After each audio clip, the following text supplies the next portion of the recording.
নমস্কার নমস্কার নমস্কার বন্ধুরা, টি আর রয় ব্লগে সবাইকে আমার এই ছোট্ট চ্যানেলে সুস্বাগতম। তো বন্ধুরা, তোমরা সবাই কেমন আছো? আশা করি তোমরা সবাই খুব ভালো আছো, সুস্থ আছো। আমি ভালো আছি। তো আজকে আবহাওয়াটা বেশ ভালোই, মেঘলা মেঘলা করছে, খুব সুন্দর লাগছে পরিবেশটা। তো চলে এলাম আজকে আবার একটা ব্লগ বা একটা ভিডিও নিয়ে। এটা খুব সুন্দর, খুব সুস্বাদু একটা রান্নার রেসিপি তোমাদের সাথে শেয়ার করব। তো চলো বন্ধুরা, এই যে দেখো আলু আর এই যে ভেন্ডিগুলোকে আমি কেটে নিয়েছি। এবার আমি কড়াইটা গরম হয়ে গেছে, এবার এটার মধ্যে একটু তেল দিয়ে দেবো। এই যে দেখো তেলটা কতটা গরম হয়ে গেছে। তারপর আমি এখন আলুটা ভেজে নেব। এই দেখো তেলের মধ্যে দিয়ে দিলাম।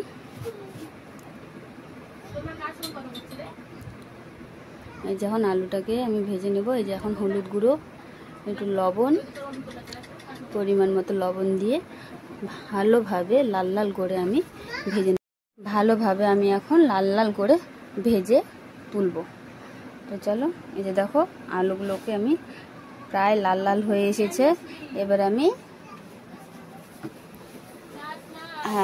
উঠিয়ে নেব, যেহেতু আলুটা আমার ভাজা হয়ে গেছে।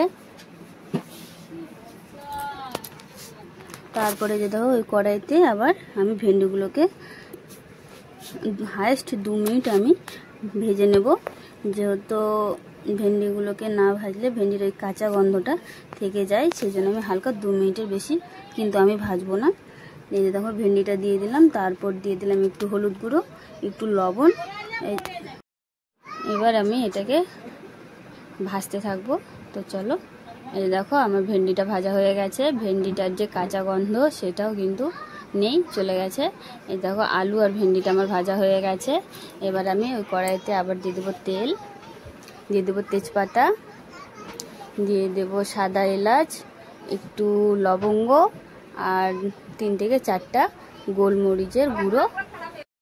তারপর দিয়ে দেবো গোটা জিরে, দিয়ে ভালোভাবে একটু নেড়ে দিয়ে দেবো পেঁয়াজ বাটা।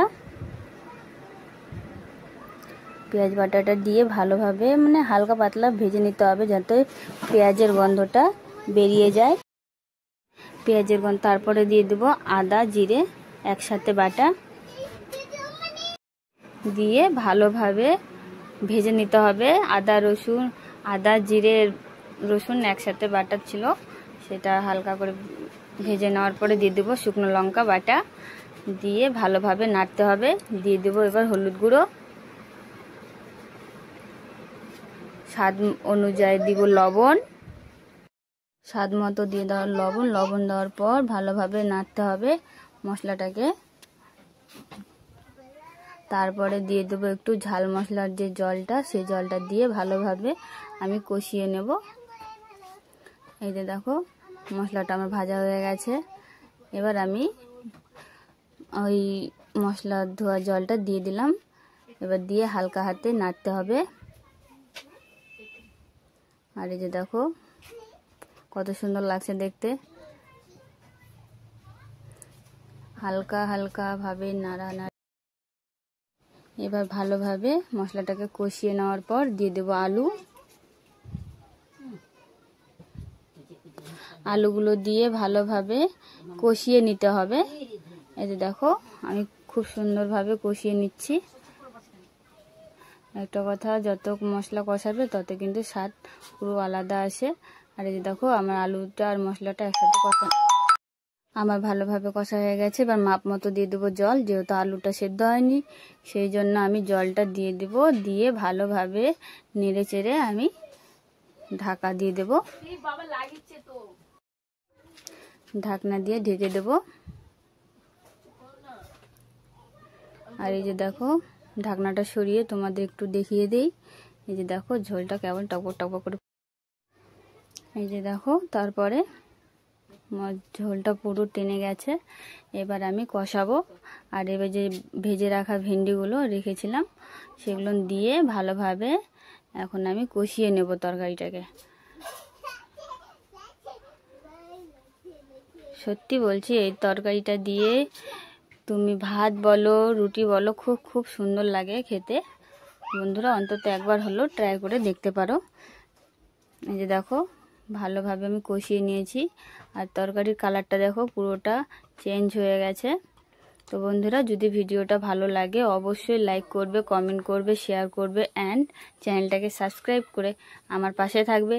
আর কথার মাধ্যমে কথাতে যদি আমার কোনো কিছু ভুল হয়ে যায় অবশ্যই অবশ্যই অবশ্যই তোমরা নিজের মনে করে ক্ষমা করে দেবে। তো এই যে দেখো আমি এই যে ঝোল দিয়ে দিলাম, ঝোল দিয়ে 5 থেকে 4 মিনিট আমি ঢাকনা দিয়ে ঢেকে ঝোলটা ফুটিয়ে নেব। এই যে দেখো আমার ঝোলের জাল উঠে গেছে, এবার আমি ঢাকনা দিয়ে ঢেকে দেব।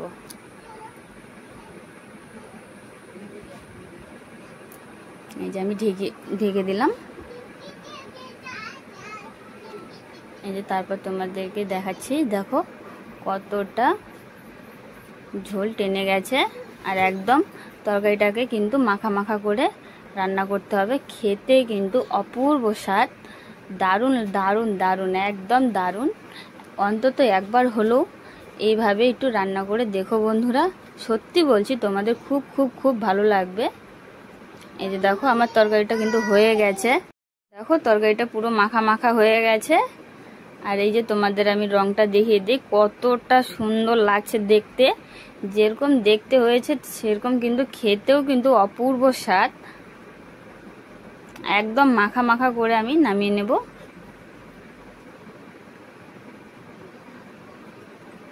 এই যে দেখো কি সুন্দর লাগছে দেখতে। এই যে আমি তরকারিটাকে নামিয়ে নিয়েছি।